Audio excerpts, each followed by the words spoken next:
Okay, to the left of the plastic bottle, move the paper around, go around the cereal box, and voila! Oh, fresh air at last! I know you're wondering what a nice aluminum can is doing in a bin with all these other materials.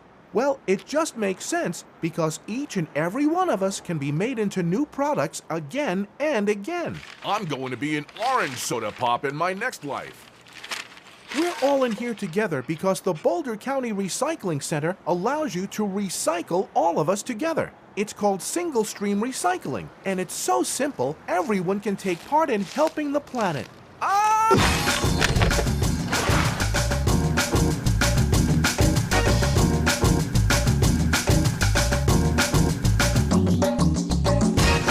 Welcome to the amazing Boulder County Recycling Center. This place is chock full of state-of-the-art equipment that takes in recyclable materials all mixed together from your homes, schools, and businesses.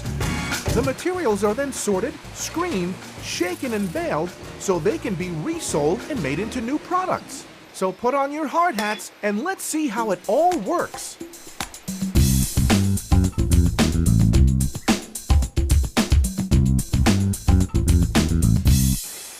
It all begins out here on the tipping floor, where bottles, cans, and paper are dropped off by the truckload. Powerful loaders then push all this stuff onto one conveyor belt leading to the main facility where the sorting process begins. Size is a big deal at the Boulder County Recycling Center, and the first part of the sorting system separates the very big from the very small. First, the big things get pulled out at the first pre-sort, or what I like to call the big bad thing remover. These quick-handed people go through all this and pull out larger bad things that are very damaging to the recycling system. So please help us by only recycling materials listed in your recycling guidelines. After those bad things are removed at the first pre-sort, the big pieces of cardboard are separated out. The materials bounce and flip and rock and roll over the corrugated cardboard screen. And at the top, the large pieces of cardboard drop off the end to the floor where they get nicely baled up and sold to companies who make new things out of old cardboard. As that's happening, the smaller materials, like me, fall through the screen and onto a series of conveyor belts that take us back to the tipping hall. Oh, that's better than a good workout at the gym. Ooh. So we've taken out the biggest materials, now it's the littlest pieces' turn to be taken out at the fine screen. These fines are mostly tiny pieces of broken glass, so at the fine screen, the broken glass gets removed from paper, and that's important. It's also important that these sharp little pieces come out so they don't cut up the conveyor belts. All these little pieces are sent to the container sorting system, which I'll show you later. But for now, we'll stick with the bigger materials on the paper sorting line as they arrive at the second pre-sort. The second pre-sort is a lot like the first pre-sort. Here, more busy hands work to pull out more materials that either aren't recyclable at all or that can't be recycled at this facility, like these stringy things and plastic bags, which are also sent straight to the landfill. Plastic bags are some of the worst contaminants at the recycling center. So please, instead of bagging recyclables or sending your plastic bags here, take them to participating grocery stores or the EcoCycle City of Boulder Center for Hard to Recycle Materials, also known as CHARM. And here's a hint. Make sure the bags are clean and dry when you drop them off, or they'll still end up in the landfill.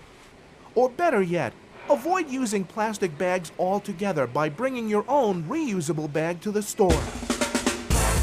Back on the line, in addition to pulling out non-recyclable materials, these workers also sort out the remaining smaller pieces of cardboard and paperboard, like cereal boxes and shoe boxes, which are dropped down dark chutes, baled, and sent to market to make new products. Take it away, good buddy!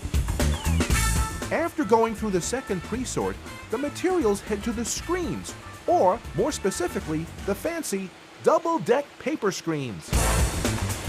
Remember how the first part of the sorting process was to separate the very big from the very small? Well, here at the paper screens, we're separating the containers from the paper. Here's how it works.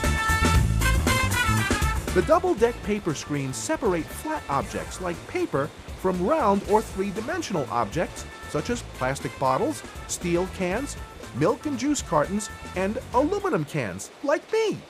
The flat papers are what we call mountain climbers. They literally climb up layer after layer of specially designed rubber discs all the way to the top deck. But containers like me can't climb the rubber discs. We're like boulders in the middle of an avalanche, and we fall backwards onto another screen. Meanwhile, at the top deck, the clean paper takes a flying leap off the end and onto a conveyor belt leading to quality control stations, where workers remove any remaining contamination. Paper making it past these folks heads to a bunker and waits patiently to be baled and sent to paper markets.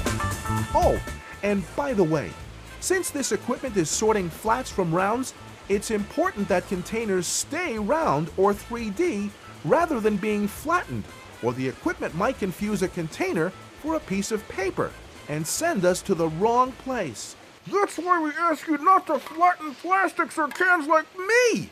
And please be sure to ball your aluminum foil rather than flattening it.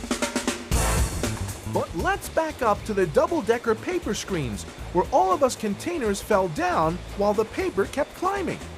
We didn't quite get all the paper in containers separated, so we do the whole process over again on the bottom deck.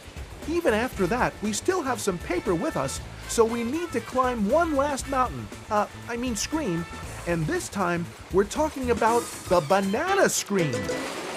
Yep, this screen is a much steeper climb than the first two, but don't worry, because here the paper has some help with the climb: the air system. The air system provides air that blows against the paper. That helps the paper stick to the star discs so they can climb to new heights and up and away over the top. But of course, we containers are too heavy for the airstream, so we fall back down the screen. And once again, the paper making it over the banana screen heads down a conveyor belt to workers who remove contamination. All the clean paper then ends up at a giant bunker where it's gathered together, baled, and loaded onto rail cars outside the building. Those bales are then off to the market to be made into new paper products.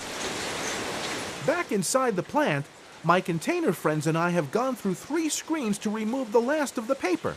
Except, you'll see there is some paper still here. Shredded paper.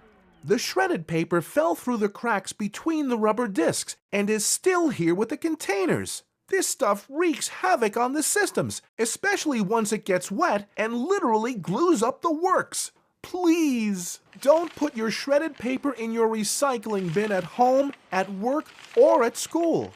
Instead, compost the shred in your curbside compost bin. Back on the line, now that the paper is separated out, it's time for all the containers to move through the container sorting system.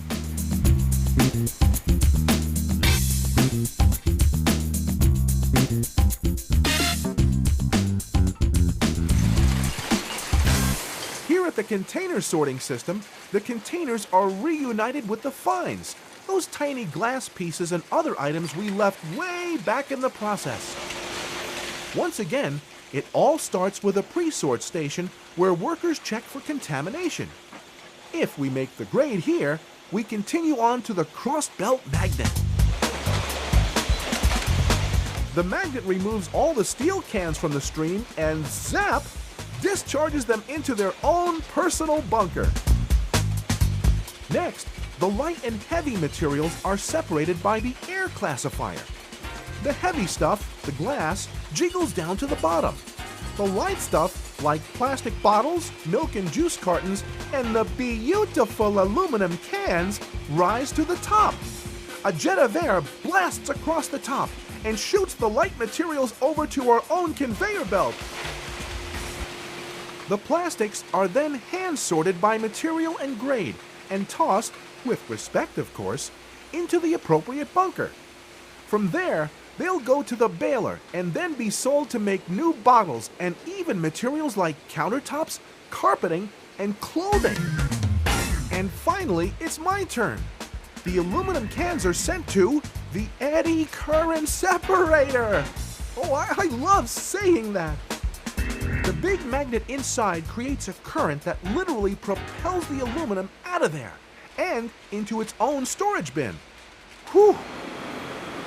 Once all these light containers have been sorted and baled, they're ready for shipment by truck, by train, and by ship to markets all across the country and even around the world. And now, let's back up to the air classifier where the light materials were blown away. The heavy materials, the glass and all those fines, stay on the conveyor belt.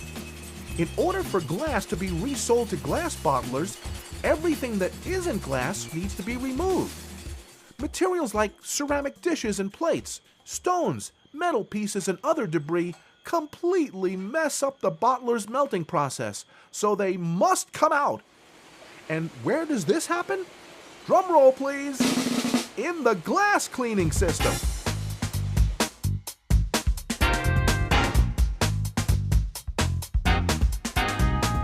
As we've seen with the other sorting equipment at this facility, the glass system is still about size. So the large and small glass pieces are separated by some really fun equipment. First, they go through screens, a rolling drum, and then onto a bucket elevator ride. It's like a glass amusement park. I think I'm a little jealous. As the equipment shakes, breaks, and rolls, the glass is transformed into pieces no bigger than 2 inches across. Yahoo! After that ride comes another group of friendly hands to remove any plastic or other containers that slipped under the air classifier ride. But not to worry, these materials are hand-delivered back to the container sorting system where they belong. After all that fun, the glass goes through a water mister, just like a water park. Here, a fine water mist wets the paper which sticks to a rotating drum and glass is separated from paper. But wait, there's still more cleaning to do. The glass travels through another vibrating screen and under a vacuum. The vacuum sucks up any remaining small pieces of plastic and paper and sends it to what's called the cyclone, where a centrifugal force pushes the paper and plastic out of the airstream and into the compactor for disposal. Yes, you may think the glass is having too much fun, but now it's time for some serious undercover work.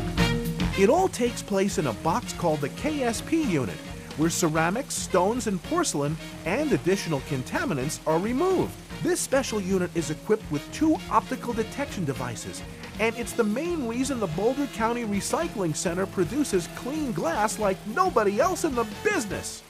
As the glass moves through the machine, special cameras watch. Light beams are shot at the glass, and the camera can tell if the light goes through the glass. If it doesn't, a computer connected to the KSP knows the material is not glass and that it must be removed. The computer signals air jets to push the non-glass materials out and onto a conveyor bound for the landfill. What's left is clean glass, free from paper, porcelain, stones, ceramics, and other non-glass materials that is conveyed into a storage bin and later transported to bottle manufacturers to make glass bottles. This glass sorting system is effective, but it sure took a lot of energy to remove those materials that should not have been put in the recycling bin in the first place.